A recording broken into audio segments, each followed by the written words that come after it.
সৃজনশীল হতে হবে। সব কথা কাগজে লিখে দেওয়া যায় না, মাথায় আসে না। আমার মনে হয় তোমাদের কর্মস্থলে যাবার আগে সবাইকে আনাজের চিঠিতে যেন সঙ্গে দেয়। আসসালামু আলাইকুম। প্রথমে দুঃখ প্রকাশ করছি তোমাদেরকে কষ্ট দেওয়ার জন্য, দৈব চয়নের কারণে। এটা কেউ মনে করছে একটা হাসি ঠাট্টার বিষয়, আমাদেরকে ইচ্ছা করে কষ্ট দিয়েছে, কিংবা এরকম উদ্ভট কেন চিন্তা করলো, এটা কি ফয়দা হবে। আমাদের লক্ষ্য ছিল যে কোনো রকমের বায়াস যেন এটার মধ্যে না ঢোকে। অনেক সময় শত প্রচেষ্টা সত্ত্বেও বায়াস ঢুকে পড়ে নিজের উপরে যদি ছেড়ে নেই। কিন্তু দৈব চয়নটা এসছে যেন নিজেকে এর থেকে দূরে রেখে ফেলতে পারি। আমরা যে কজনেই এটার সঙ্গে শরিক ছিলাম, তাদের কারো কোনো রকমের বায়াস এটার মধ্যে না ঢোকে, যাতে মুক্ত মনে যেখানে জায়গা হয়েছে, আমার নম্বর পড়েছে, সেখানে গেলাম, সেখানে আমি আমার কাজ করব। এটা অসুবিধা, ব্যক্তিগত অসুবিধা হয়। কোথায় গেছি পড়লাম, চিন্তা করি না কোনোদিন এখানে কাজ করতে হবে। আমরাও ভাবি না যে এর জায়গায় এখানে হবে, ওর জায়গায় এখানে হবে। কিন্তু একটা চ্যালেঞ্জ সৃষ্টি করে, শুরুতেই একটা চ্যালেঞ্জ। এই চ্যালেঞ্জটা নেবার জন্য মানসিক প্রস্তুতি দরকার। এটার ফলে আশা করি এই কষ্টের মধ্যেও সেই চ্যালেঞ্জটা গ্রহণ করার একটা মনোভাব তোমাদের মধ্যে জেগে উঠবে যে আমি এই চ্যালেঞ্জ গ্রহণ করলাম। তাহলে সব জিনিস পরিষ্কার হয়ে আসবে। আমরা নির্বাচনের কথা বলছি, যার উদ্দেশ্যে আমরা যাচ্ছি, এটার গুরুত্বটা আমাদের এখন বুঝতে হবে। নির্বাচন বলতেই আমরা অতীতের কিছু নির্বাচনের কথা মনে রাখি, মনে চট করে আসে। তোমরাও দেখেছো সেই নির্বাচনগুলো। কেউ প্রহসনের নির্বাচন বলে, প্রতারণার নির্বাচন বলে, তামাশার নির্বাচন বলে। এগুলো হলো তাদের বিশেষণ। সেখান থেকে আমাদের চলে যেতে হবে বহু উপরে। কাজে এই দূরত্বটুকু আমাদেরকে অতিক্রম করতে হবে, যে লোকে মনে যেন জানে এই পরিবর্তন সম্ভব এবং তোমাদের মাধ্যমেই সেই পরিবর্তন হবে। কাজে এই দৈব চয়নের মাধ্যমে যারা নির্বাচিত হলো তোমরা, তারা একটা ঐতিহাসিক দায়িত্ব পালন করার জন্য, সাধারণ দায়িত্ব পালন করার জন্য। সাধারণ দায়িত্ব সবসময় দিক থেকে এখানে যাওয়া সব হবে, কিন্তু একটা ঐতিহাসিক দায়িত্ব পালন, এটা ইতিহাসে যেন স্মরণ করে। এখানে তোমরা অনেক কথা বলেছো, তার মধ্যে বাইরের যারা পরিদর্শন করবে, আসবে, পর্যবেক্ষণ দল আসবে, তারা আমাদের খুদ ধরার চেষ্টা করবে, আমাদের এটা হয় নাই, ওইটাই ভাবে হলে ভালো হতো বলবে। এবারের নির্বাচন হলে এমন নির্বাচন, তারা স্মরণ করবে বাংলাদেশের নির্বাচনটা আমরা দেখেছিলাম, এটা এরকম। তারা নানা দেশে এটা বলবে, এরকম একটা নির্বাচন তারা এটা দৃষ্টান্ত হিসেবে নিয়ে যাবে তাদের মাথায়, বারে বারে বলবে এই নির্বাচনের মতো নির্বাচন আমরা কখনো দেখি নাই, আমরা এক কাজ করি, এটা আমাদের একটা পারদর্শিতা আছে, কিন্তু এখানে যে নির্বাচন দেখে গেলাম সেটা আমাদের একটা স্মরণীয় পরিদর্শন হলো, আমাদের স্মরণীয় অভিজ্ঞতা হলো, সেই অভিজ্ঞতা আমরা এখান থেকে নিয়ে যাব। সেই ধরনের একটা নির্বাচন আমরা করে যেতে চাই। আরেকটা বিষয় হলো, এটা সাধারণ নির্বাচন নয় যে 5 বছর পর পর একটা নির্বাচন হয়, দেশের সরকার পরিবর্তন হয়। এটা রুটিন একটা কাজ।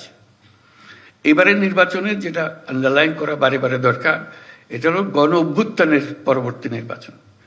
গণ অভ্যুত্থানে যারা শরিক হয়েছিল, আমরা যারা এর সঙ্গে আছি, যুক্ত আছি, এটা তাদের আদর্শ, তাদের স্বপ্ন বাস্তবায়নের ক্ষেত্রে সেই বাস্তবায়নটা আমাদের এই নির্বাচনের মাধ্যমে আমরা করে যাব। যে এই নির্বাচন তোমরা যে স্বপ্ন দেখার মাধ্যমে জীবন আত্মত্যাগ করেছ, সেই আত্মত্যাগের পেছনে যা যা তোমাদের মাথায় ছিল, সেটাকে আমরা এখন স্থায়ী রূপদান করতে যাচ্ছি। এটা বলতে গেলে গিয়ে ভূমিকম্পের কথা মনে হয়। আমরা গত রাত্রে কিছু ভূমিকম্প নিদর্শন পেলাম। ভূমিকম্পের প্রসঙ্গ আসলেই বিল্ডিং কোডের কথা মনে আসে, যে বিল্ডিং কোড ঠিক আছে কিনা, মানতেছে কিনা। এই যে নির্বাচন এটা বিল্ডিং কোড তৈরি করার সুযোগ, যে আমাদের যে সমাজটা তৈরি হবে তার বিল্ডিং কোডটা কি হবে।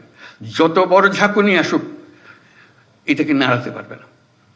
এই নির্বাচন সেই নির্বাচন যেখানে বিল্ডিং কোড তৈরি হবে।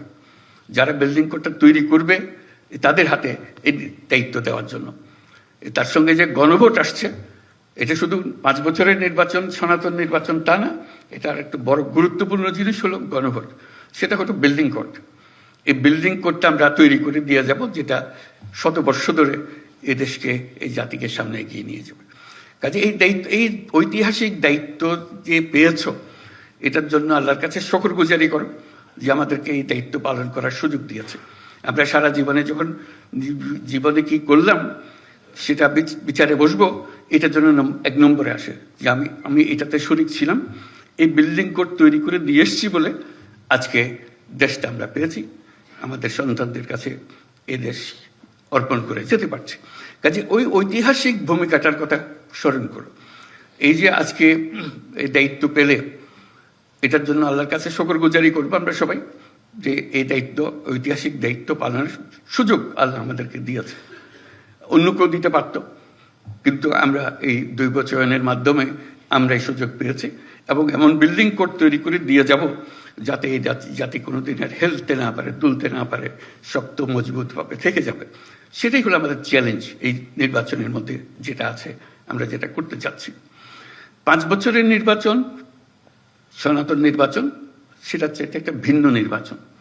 আর তার সঙ্গে আছে শতবর্ষের নির্বাচন, ওই যে বিল্ডিং কোডের কথাটা বললাম। এই দুটো একত্রে এটার মাহাত্ম্য, এটার গুরুত্ব অনেক অনেক বেশি।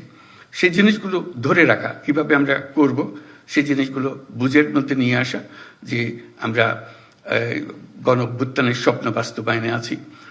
এভাবে আমি বলেছি যে এটা আমাদের ধাত্রীর কাজ করতে হচ্ছে, দায়ী। নতুন বাংলাদেশ জন্ম লাভ করবে এই নির্বাচনের মাধ্যমে। এই নির্বাচন আমাদেরকে নতুন বাংলাদেশের দরজা খুলে দেবে। তো কাজে নতুন বাংলাদেশের যে জন্ম হবে, এই আমাদের যারা এখানে উপস্থিত আছি তাদের ভূমিকা হলো ধাত্রীর ভূমিকা, যে আমরা যেন সুন্দর সুষ্ঠু সেই জন্মটা দিতে পারি তাদেরকে, সেই ভবিষ্যৎ বাংলাদেশে। নতুন বাংলাদেশ তো নিজে নিজে আসমান থেকে আসবে না, আমাদের হাতে তার জন্ম লাভ করবে। এই জন্ম লাভের প্রথম সূত্রটা হলো, প্রথম স্থানটা হলো তোমাদের হাতে, যেটা এই নির্বাচন করতে যাচ্ছ। সেটা করার জন্য আমরা কিভাবে করতে পারবো সেটা জানা, যে আমরা এটা দীর্ঘমেয়াদের এক জিনিসের তৈরি করতে যাচ্ছি। এই সময়টুকু, যেটুকু সময় নির্বাচনে, মাত্র ফেব্রুয়ারি মাসে নির্বাচন হবে, এটার গুরুত্ব এত বেশি, প্রতিদিন তোমাকে চিন্তা করতে হবে যে আজকে আমার কি দায়িত্ব, কি করবো আমি এটাকে সর্বাঙ্গ সুন্দর নির্বাচন করার জন্য, মজবুত নির্বাচন করার জন্য, সবাইকে বোঝানোর জন্য, সবাই যেন একমত হয়। এটা তাকে জোর করে করানোর বিষয়ে আমরা যাব না। আমরা বলছি সবাই একমত হয়ে, একত্র হয়ে আমরা করব, দলমত নির্বিশেষে সবাই একমত হবে যে আমরা একটা নতুন নির্বাচন, নতুন বাংলাদেশ গড়ার জন্য আমরা আজকে তার জন্ম দেওয়ার মুহূর্তে এসেছি, সেই জন্মটা লাভ করবে। আগে একটা স্বপ্ন দেখেছিল গণ অভ্যুত্থানের মাধ্যমে, আজকে বাস্তবের পথের মধ্যে আমরা তাকে উঠিয়ে দিচ্ছি। সেই নির্বাচনের মাধ্যমে আমরা যেন অগ্রসর হতে পারি, যেন দেখতে পারি কি আছে। স্বপ্নের মধ্যে যা যা ছিল আমরা সেটা করতে থাকবো। তার মধ্যে বিভিন্ন বিভাগ থেকে আমরা এসেছি, বিভিন্ন জেলার থেকে।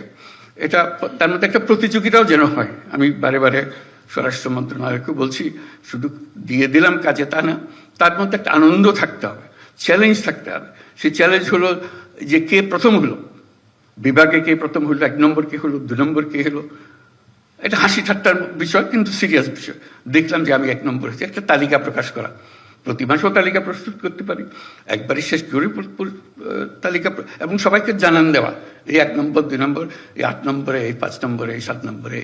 দেখা কেন আমি পিছিয়ে পড়ে গেলাম, ব্যাখ্যা চাই, ব্যাখ্যা দেবে। তারপরে আমার উৎসাহ জাগবে, আমি ওদের ডিঙিয়ে যাব। কারণ এই ঐতিহাসিক মুহূর্তগুলোকে ছাড়া যাবে না। ঐতিহাসিক মুহূর্তগুলোকে চ্যালেঞ্জের মধ্যে নিয়ে আসতে হবে, যে আমরা প্রতিযোগিতামূলকভাবে আমরা করে যাচ্ছি। আমরা সবাই মিলে, আমরা একটা, আমাদের রাষ্ট্র আমাদেরকে দায়িত্ব দিয়েছে এই বিল্ডিং কোড তৈরি করে দেওয়ার জন্য, মজবুত করে ওটা ইঞ্জিনিয়ার ডিজাইন করে দিয়েছে। এখন আমাদেরকে ঢালাই করতে হবে, এটাকে ঢালাই করে তৈরি করতে হবে সেই জিনিসটা। সেই কাজটা আমাদের হাতে দিয়েছে, আমরা এটা করে যাব। সেই করার মধ্যে একটা প্রতিযোগিতা হবে, সুন্দর প্রতিযোগিতা হবে, কে কি করলাম, এবং সৃজনশীল হতে হবে। সব কথা কাগজে লিখে দেওয়া যায় না, মাথায় আসে না। কিন্তু এই লেখার ফাঁকে ফাঁকে তোমাকে সৃজনশীল হতে হবে।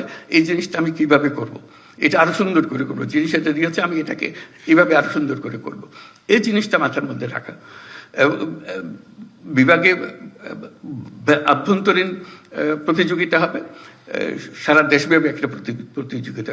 বিভাগের সবচেয়ে 1 নম্বর যে হবে, এই 8 বিভাগের মধ্যে 8 জন 1 নম্বরে হবে, তাদের মধ্যে দেশের মধ্যে সেরা কে হবে এবং সেটার জন্য আমি আগেও বলেছি এই ধরনের এক সভায় যে তাদেরকে রাষ্ট্রীয় পুরস্কার দেওয়া, যেটা এত বড় একটা কাজ করেছে, তার মধ্যে দেশের মধ্যে এটা সেরা ভূমিকা পালন করেছে, তাকে 1 নম্বর রাষ্ট্রীয় পুরস্কার, অন্তত মন্ত্রণালয়ের পুরস্কার যেভাবে সংগতিপূর্ণ হয় এরকম পুরস্কার দেওয়া, 1 নম্বর 2 নম্বর 3 নম্বর। কাজে ওটা একটা আনন্দ, এমনিতে আমি করবই, এটাকে আনন্দের মধ্যে নিয়ে আসলাম, যে আনন্দের মধ্যে আমরা কাজটা করে যাব। এই আলোচনার মধ্যে শুনতে শুনতে আমার মনে আসলো একটা কথা, এটা হলো আনাজ, একজন শহীদ বালক, সে 10ম শ্রেণীর ছাত্র ছিল, সবার মনে আছে, সবাই দেখেছে তার চিঠি।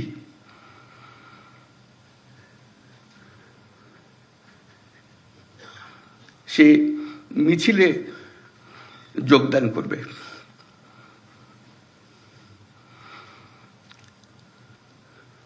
সে বলছে, মাকে বলছে, আমি স্বার্থপরের মতো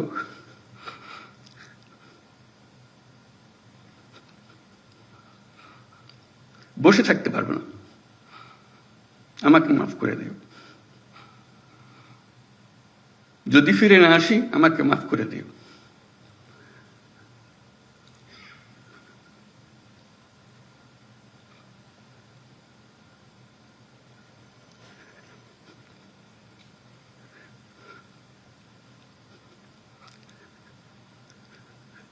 সে আনাজের বক্তব্য আমাদের কর্তব্য ঠিক করে দিয়ে গেছে।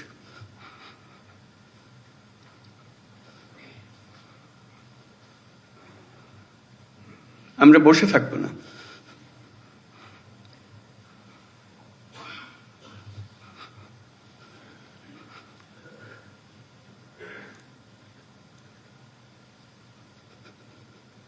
তার দায়িত্ব, সে যে দায়িত্ব আমাদেরকে দিয়ে গেছে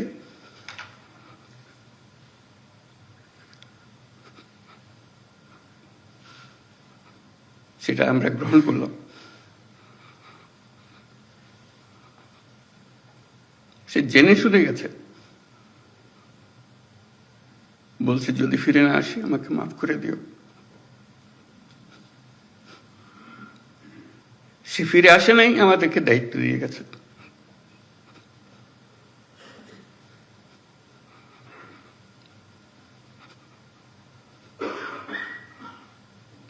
সেই কাপুরুষের মতো বসে থাকতে চাইনি, আমরাও কাপুরুষের মতো বসে থাকতে চাইনি, আমরা তার স্বপ্ন বাস্তবায়ন করতে চাই, এটি আমাদের দায়িত্ব। আমরা যা বর্তমানে করি তার চেয়ে বহুগুণে বেশি করতে পারি, আমাদের সে সক্ষমতা আছে, মাত্র 3 মাসের জন্য সেই ক্ষমতাটা ব্যবহার করব। আমি সারা জীবনের কথা বলছি না, সেটা অনেক বড় দায়িত্ব। এই 3 মাস আমার পক্ষে যত উচ্চ লেভেলে কাজ করা সম্ভব, যত নির্ভুলভাবে কাজ করা সম্ভব সেটা আমি করব। আনাজের যে স্বপ্ন, সে স্বপ্নে যদি কিছুটা আমাকে দিয়ে হয় আমি সেটা পালন করব। আমার মনে হয় তোমাদের কর্মস্থলে যাবার আগে সবাইকে আনাজের চিঠিতে যেন সঙ্গে দেয়, নিয়ে যাও, তোমার ঘরে টাঙ্গিয়ে রাখো, তাহলে আমার এত কথা বলার দরকার হবে না। সেটাই নির্ধারিত করে দেবে আমাদের দায়িত্বটা কি। এই সময়টা এসছে, আমরা বলছি উৎসব মুখর হবে, ঐতিহাসিক হবে, সবকিছু এর মধ্যে এসে যাবে। কারণ এটা শুধু উপরওয়ালার হুকুম মানার জন্য করছি না, আরো বড় হুকুমওয়ালার দায়িত্ব আমরা এটা করছি। এবং সেই হুকুমওয়ালা উপরে আর আমার ভেতরে, আমার মধ্যে কি আছে সেটা আমি প্রকাশ করতে চাই। আনাজ যেরকম প্রকাশ করে গেছে, তো সেই দায়িত্ব নিয়ে আমরা আজকে কর্মক্ষেত্রে যাব এবং যে স্বপ্ন আমরা দেশের নাগরিক হিসেবে সবাই দেখি সেটা বাস্তবায়নের জন্য বিল্ডিং স্ট্রাকচার যেটা তৈরি করে দিতে হবে, সেটার দায়িত্ব আমরা পেয়েছি। স্ট্রাকচার আমরা এমনভাবে মজবুত করে করব, শত বছর ওটা হেলবে না, তুলবে না। আমরা শেষ বয়সে স্মরণ করবো এই কাজটা আমরা করেছিলাম। অতীতের দিকে যখন তাকাবো, গর্ব করে তাকাবো। আমরা গণ অভ্যুত্থানে শহীদ হই নাই, আমরা তাদের সমর্থন দিয়েছি, দূরে থেকে দিয়েছি, কাছে থেকে দিয়েছি, নিমরাজি হয়ে দেখেছি, বহুল উৎসাহ সহকারে দিয়েছি, কিন্তু তাদের মতো প্রাণ দিতে পারি নাই। আজকে আমরা আমাদের যে প্রাণ আছে সেটাকে আমরা এই 3 মাসের সময়টুকুর জন্য অন্তত চিন্তা করব। এটা সরকারি চাকরির জন্য করছি না, নাগরিক হিসেবে, দেশের একজন যোদ্ধা হিসেবে আমি এই কাজটা করছি। সবাইকে ধন্যবাদ।